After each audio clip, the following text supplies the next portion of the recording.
Hello, welcome. My name is Yejide Oba, and I'm going to be discussing something very interesting with you guys today. And drum roll. I like to do the drum roll. I don't know why. It just makes me feel like we're going to be having a situation here. But we're going to be talking about my breast reduction process, how my life was before, what led me to it, how I went about it, and what my life is now as a mom of three.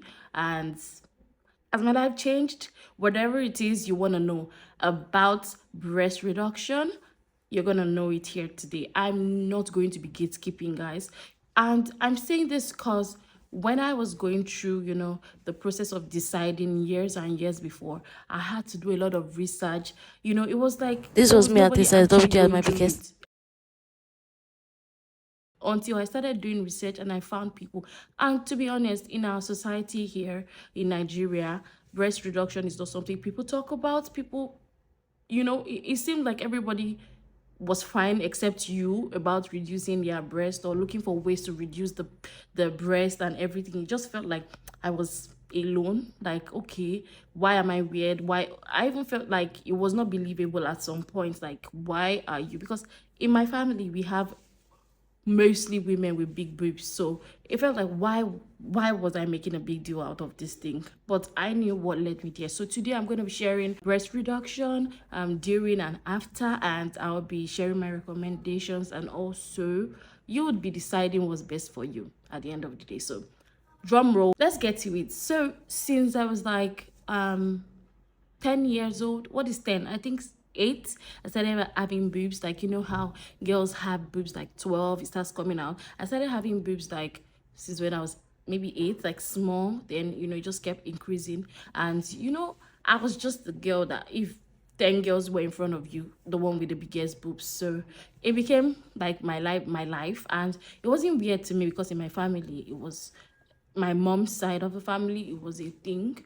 I mean, that side actually, but not as much as my mom's side. So I think I carried the two. So I would look for videos and pictures of me with the big boobs, but I might not find many because it was not a time that I was very happy with myself. I took pictures, but I wasn't, I'd have to streamline which one looked good enough and all that. And so whichever ones I find, I'll tag them in this video.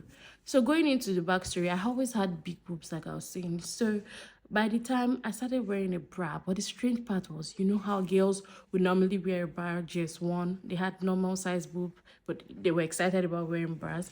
I grew up with my mom and dad, then my mom, then my aunt, then my grandfather, then boarding house, then my mom again. So it was a whole thing. And when I was in GS3, my mom came to visit in the hostel as usual, brought gifts and all that, food stuff. It was always a happy moment when my mom comes for visiting day because it was mainly my grandfather that came. My mom was working and everything to take care of us. And so she came and she saw me and she just I can't remember, was it crying or I just saw a lot of distress in her face, and I was wondering that why is this woman distressed? And she looked at me and she was like, what is happening? What is this? Why do your boobs look like this? This I said, I'm not the one that created myself. What's happening? I was confused. And she was like, why are your boobs flapping around? Why don't you have a bra? Why?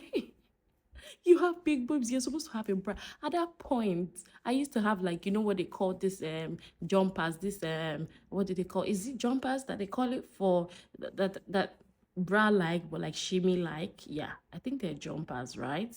I would find out what it is and write in this video. So I used to have that. So it couldn't grip that much. It was just like a shimmy, and because my boobs were big, so it was a last. The things were slacking on time, and she was just like, "What happened? Why don't you have bras? Your step grandma, why did she get you bras? I sent her money for this. I was like, no, I did not get any brand. She was like, no. Then she went to town. She came back with bras, 5 bras. I think about 5. Oh my God. Like I started, my life changed after those bras. Like I had more support. I was bold enough to run a bit. Because prior to that, I would avoid things that would make me run. When they say, oh, yeah, run to this place, I would not run. They would think I was forming now. I was fine girl.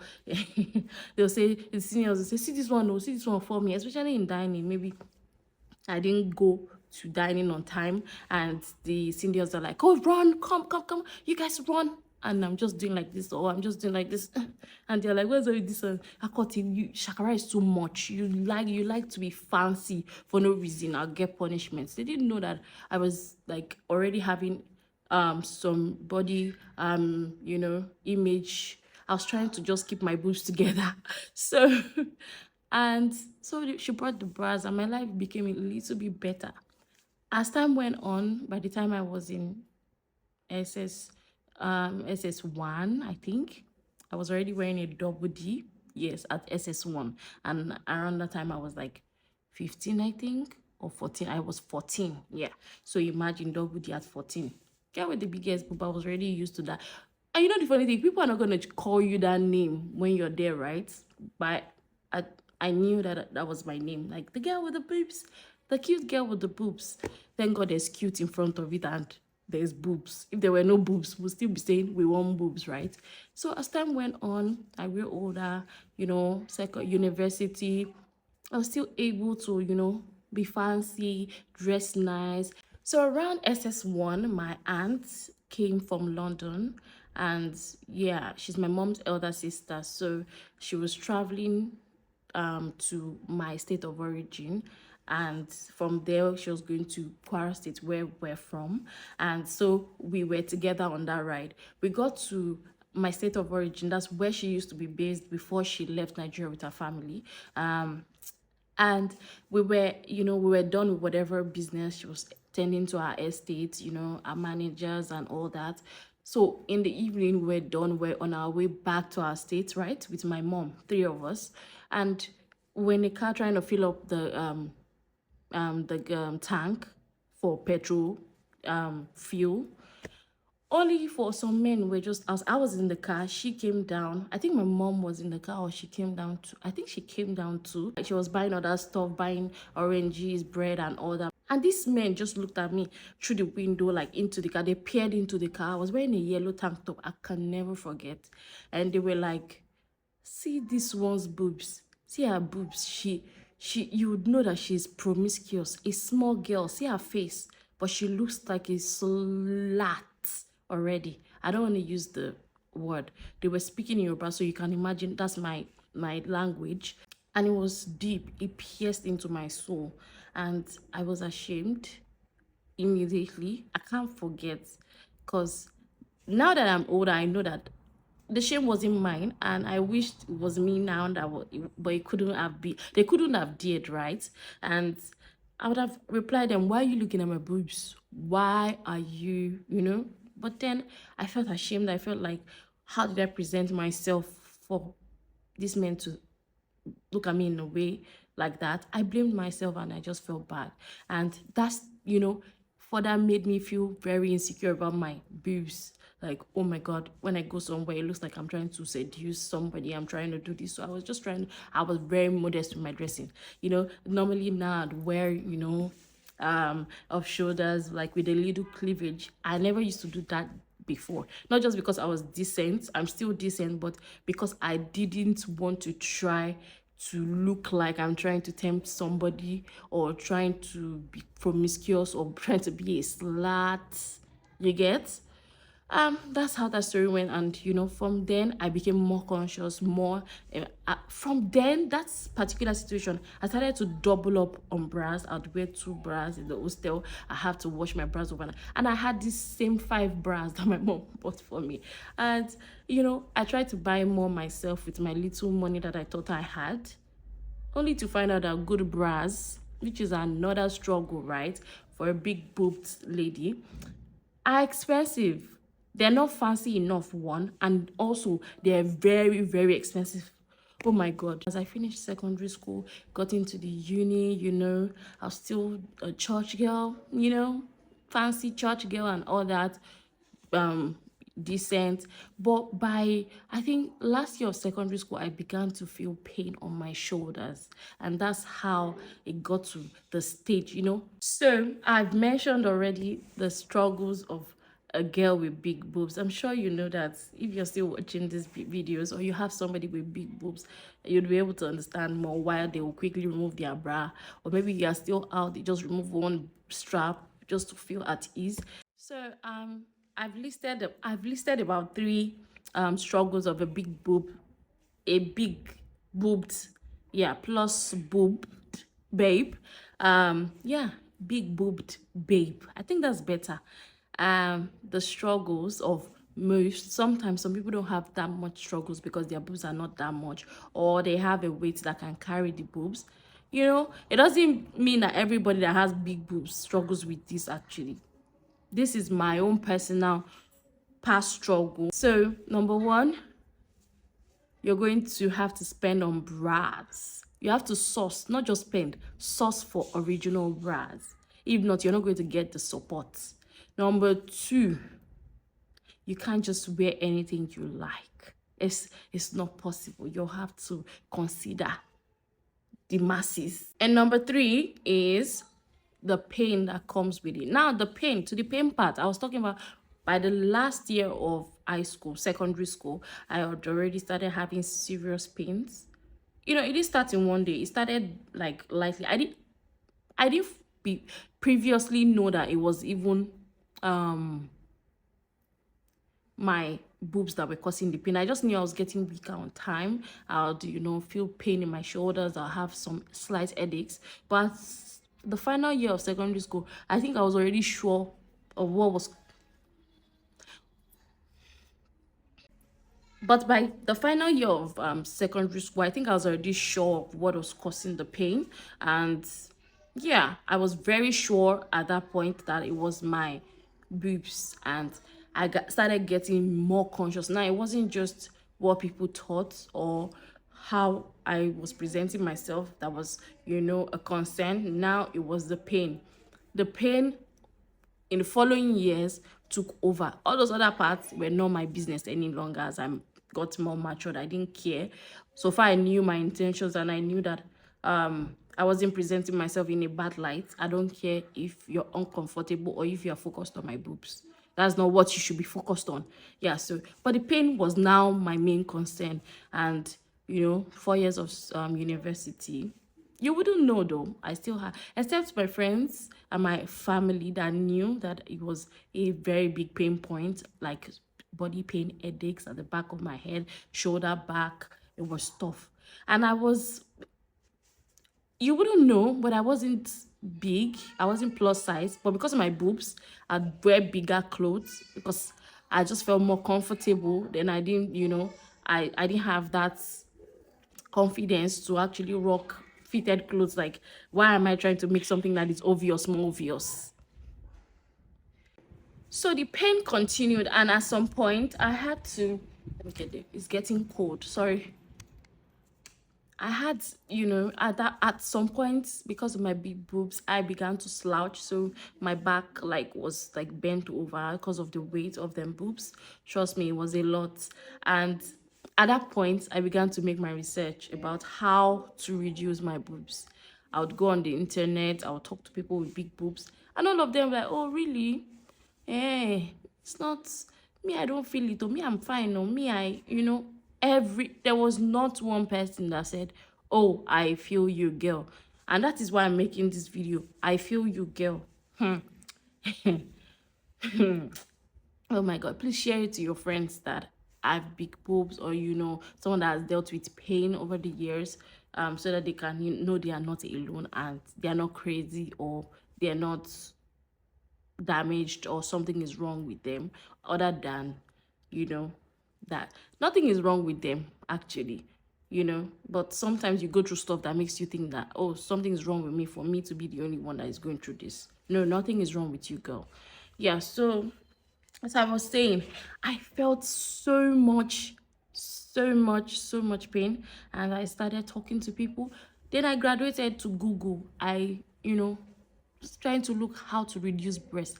Now my focus was, oh, maybe exercise. I started trying to look for exercises that I could do, maybe programs I could run. Maybe there's a tea that I can drink. You know how they say they will give you a tea, and the tea will make your boobs bigger, or your bum bigger? I'm like, okay, is there a boob that can take my breasts inside so that I can feel better in my own skin, so that I can, be healthier and stronger and not be weak all the time and not be taking paracetamol and Panadol all the time.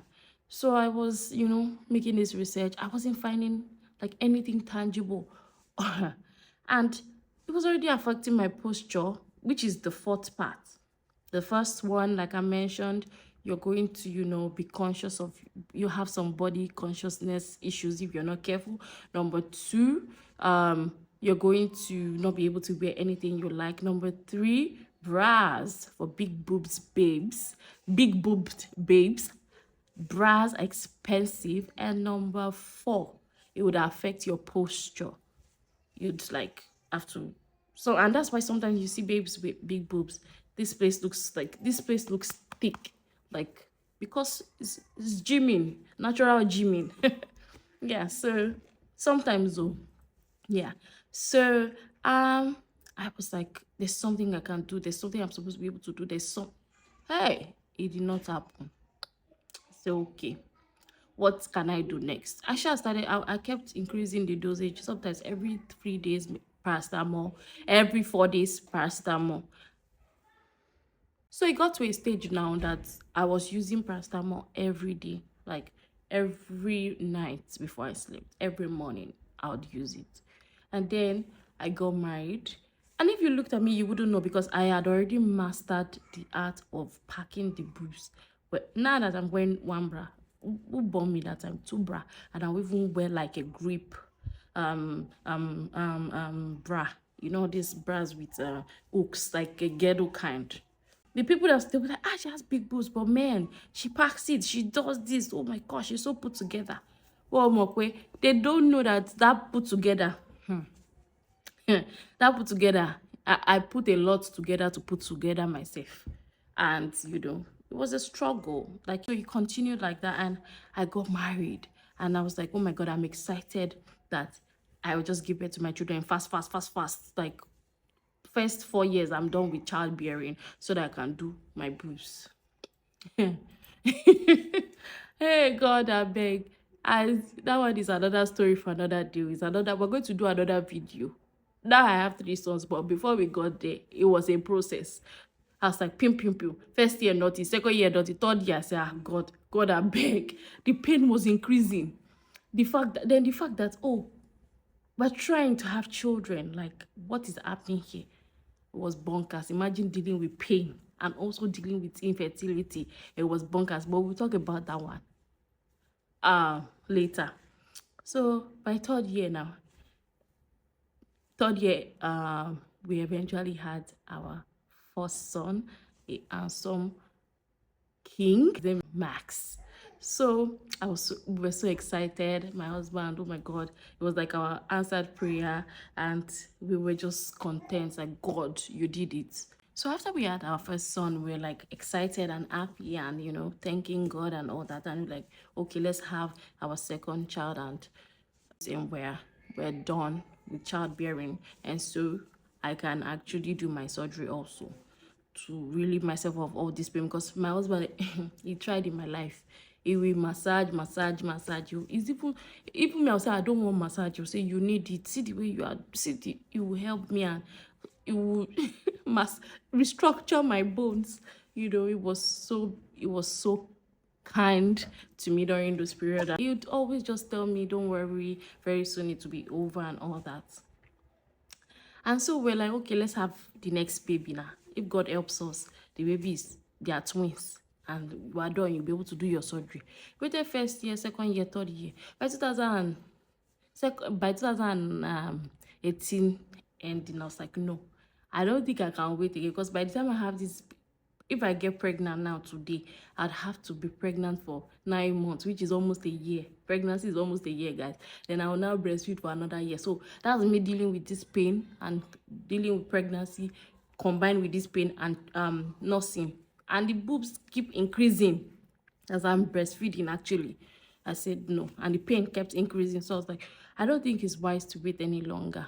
I had it at the back of my mind, but I couldn't voice it because we're in Africa. And even apart from the fact that we're in Africa, we're in Nigeria, a part of me just felt guilty, like I should be able to go through this pain and for my future children's sake.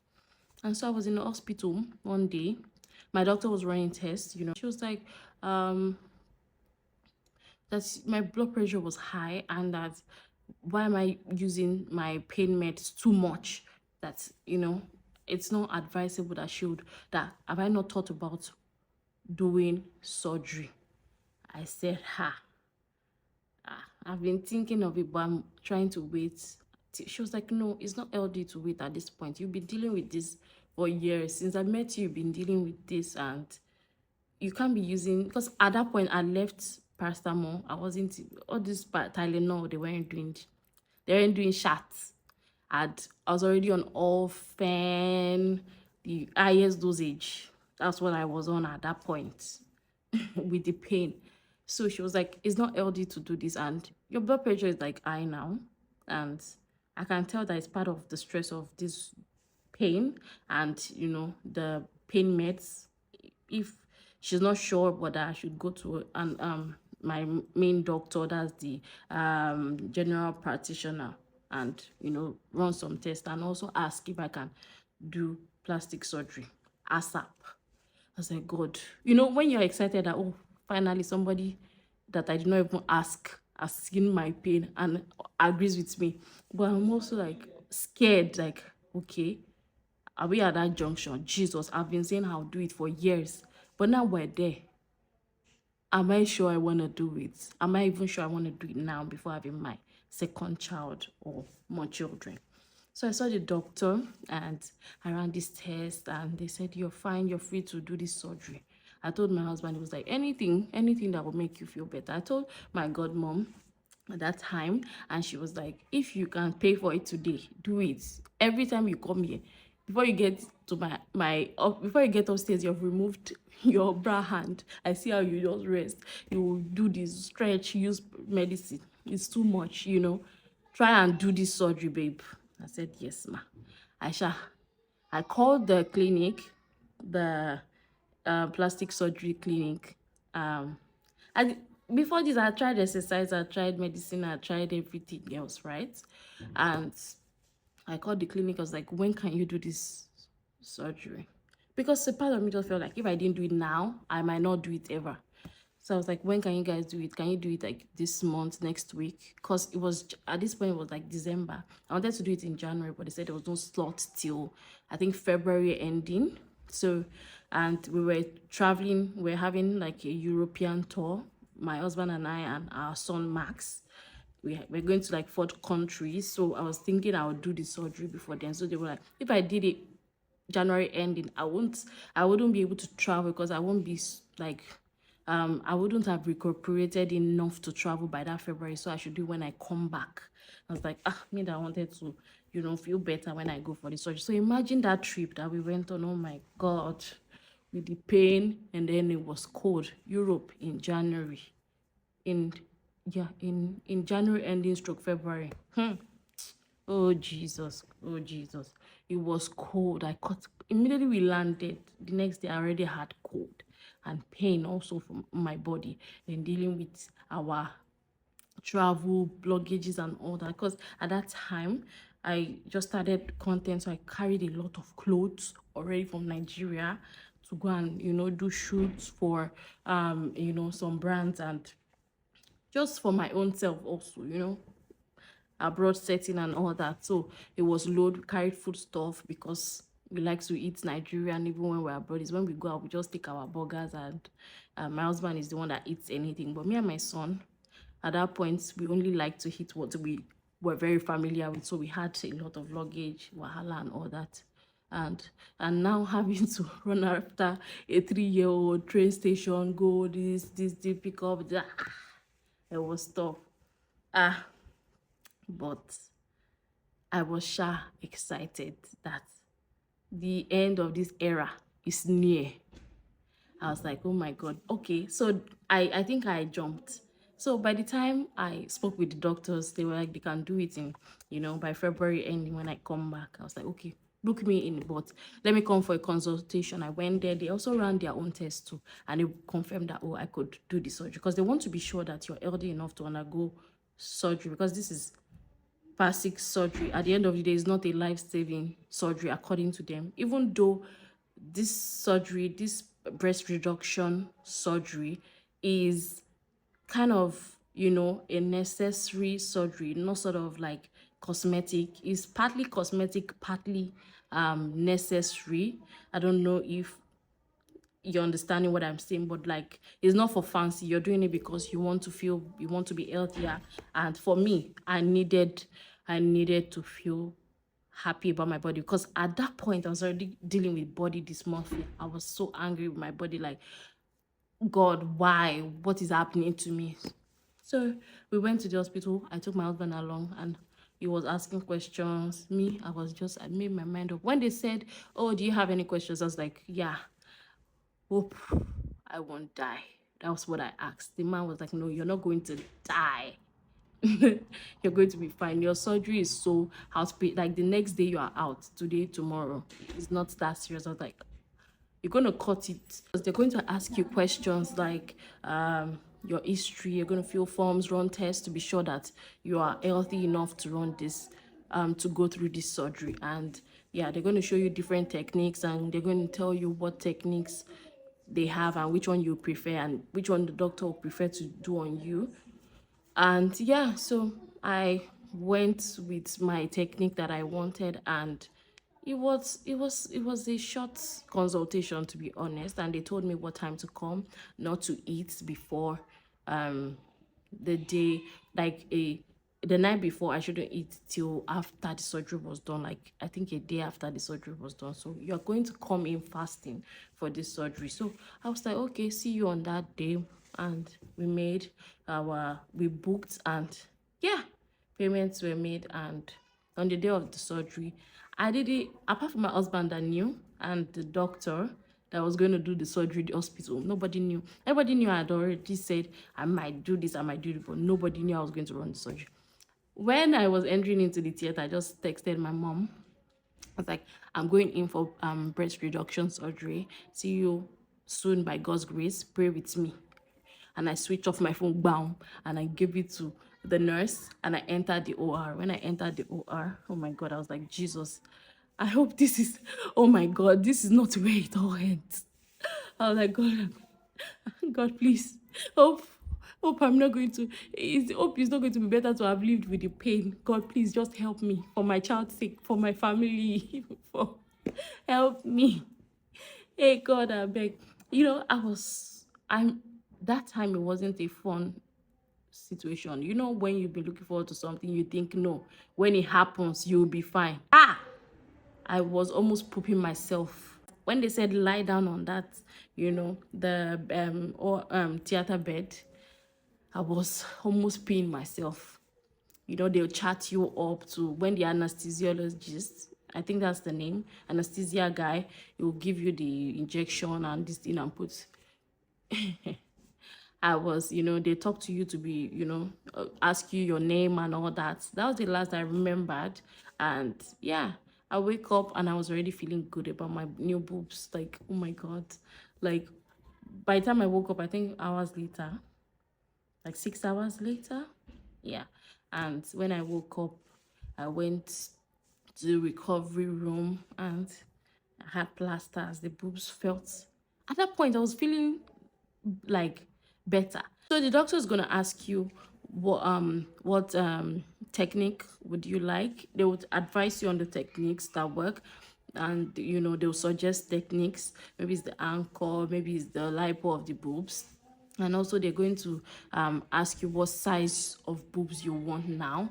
And for me, I was like, go as low as you can. You go to a size B? I just want to rest. Maybe I was 12 when I had a size B boob, like, or 11. Let me rest.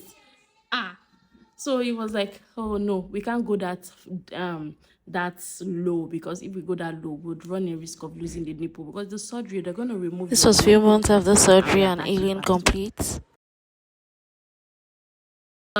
gist is that if they go too low, your boobs might not be able to supply the nipple enough blood. That's the blood vessels might not connect to your nipple, and the nipple might fall off and die. So they have to make sure they don't touch too much, like go too deep, and that happens. So I was like, okay, well, if you can at least a size D, not double D, a size D.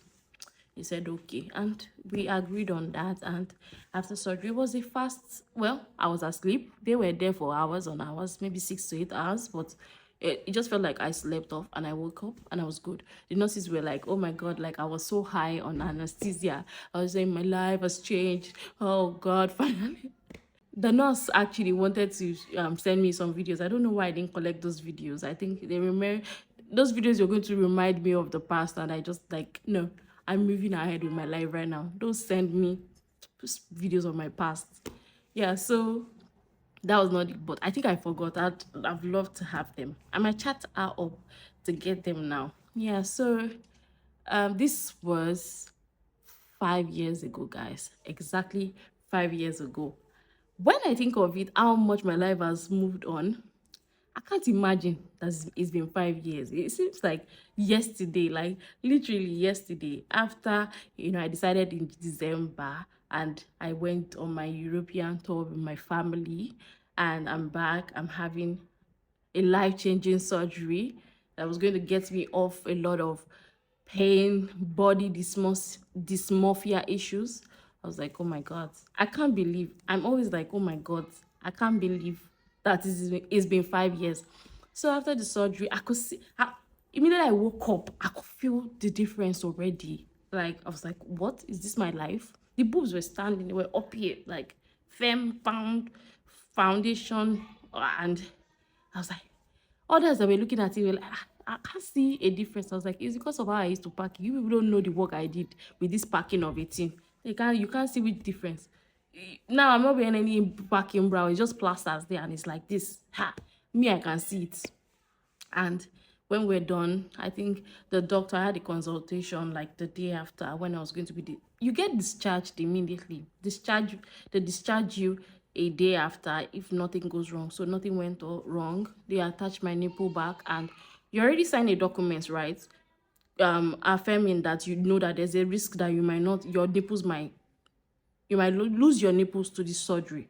So this surgery is a risk, actually, especially if you've not had children. And again, even if you've had children, who wants to be nippleless in life? No, now.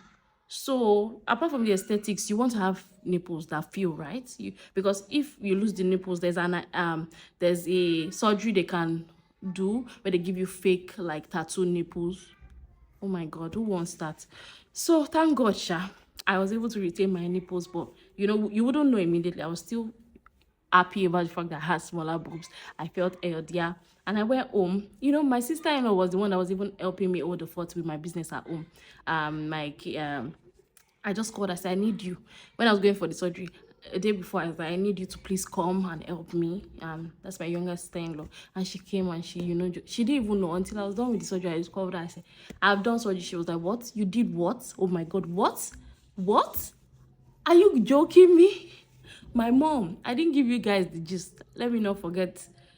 That time I sent her that message that I did surgery, I turned off my phone. Oh my God. She had already called my husband. She said, you know that I like you, but you are trying my love. You are trying my love. You are trying to test me. Oh my, you people went to register for surgery. You went to register for surgery. Abi, you think you are smart. Abi? Oh God. You took my daughter to go and register for surgery. Yeah, the man was like, Jesus, please just help me. Let this girl come back in one piece. I don't want problem for my life. Please, this woman that loves me, let her not change it for me.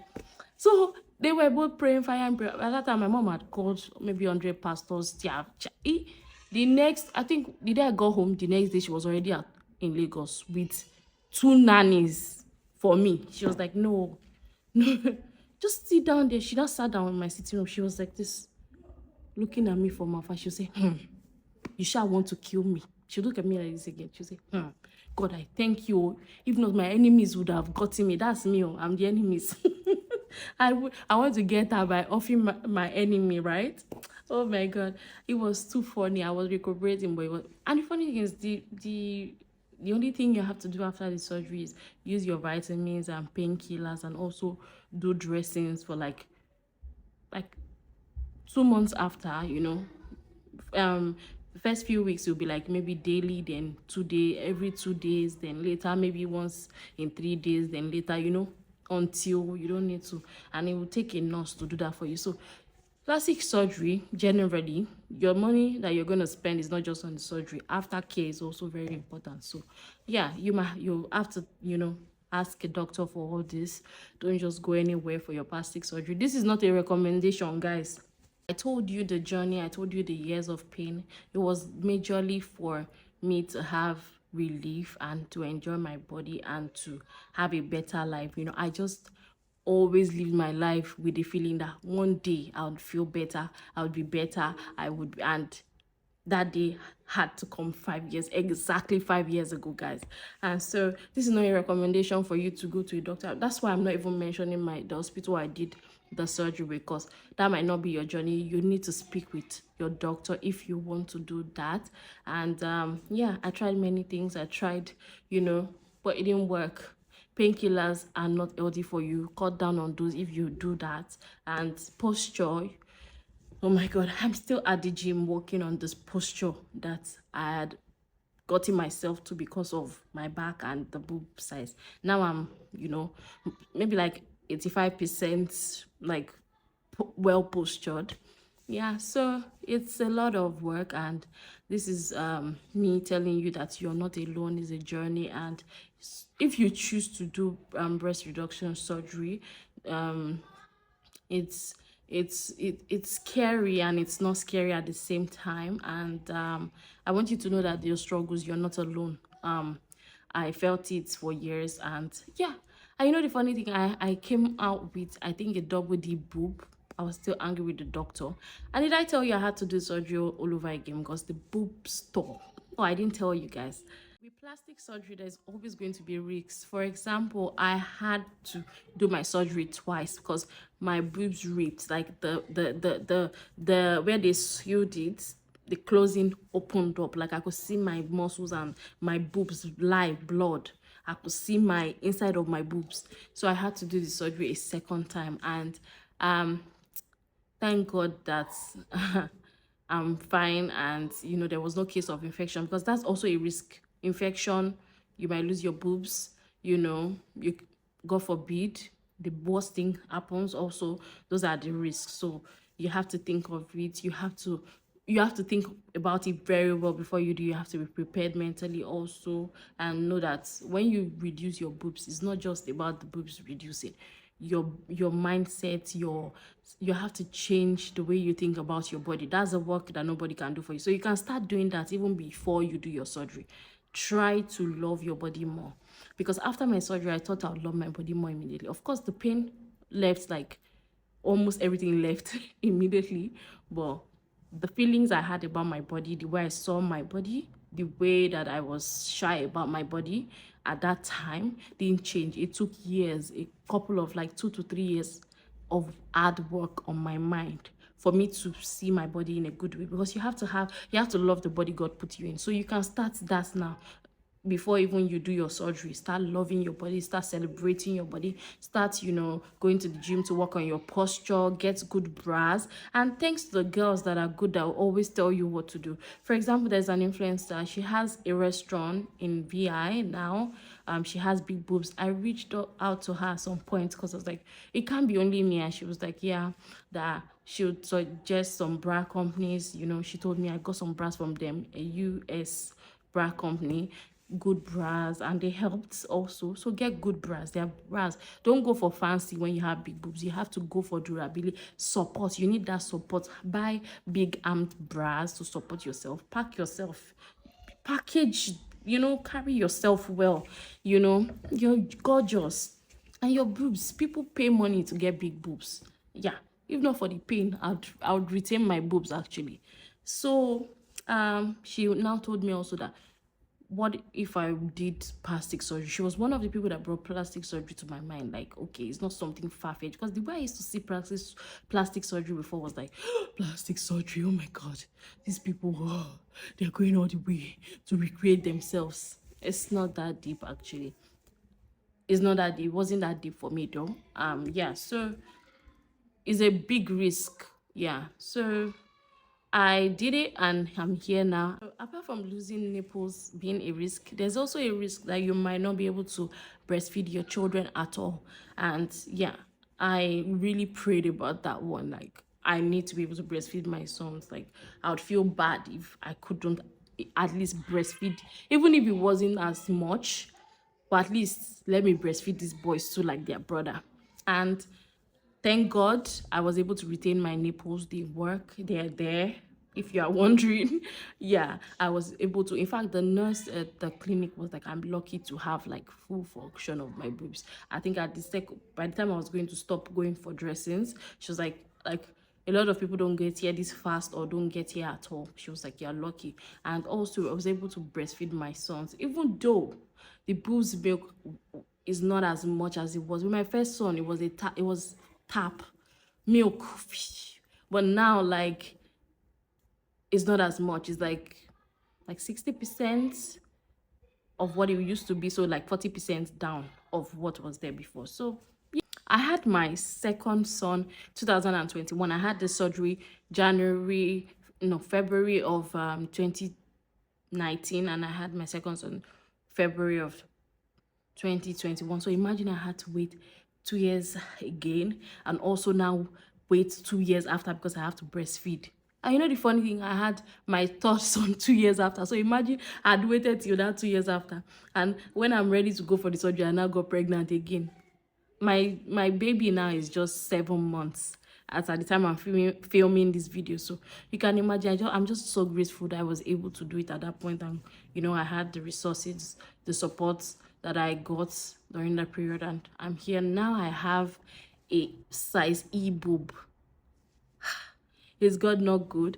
And the pain that I used to have, This is my is a most no more recent yesterday. picture. And Yeah, yeah. my life changing, like my lifestyle changing. I didn't have to double the bras. I didn't have to like be conscious.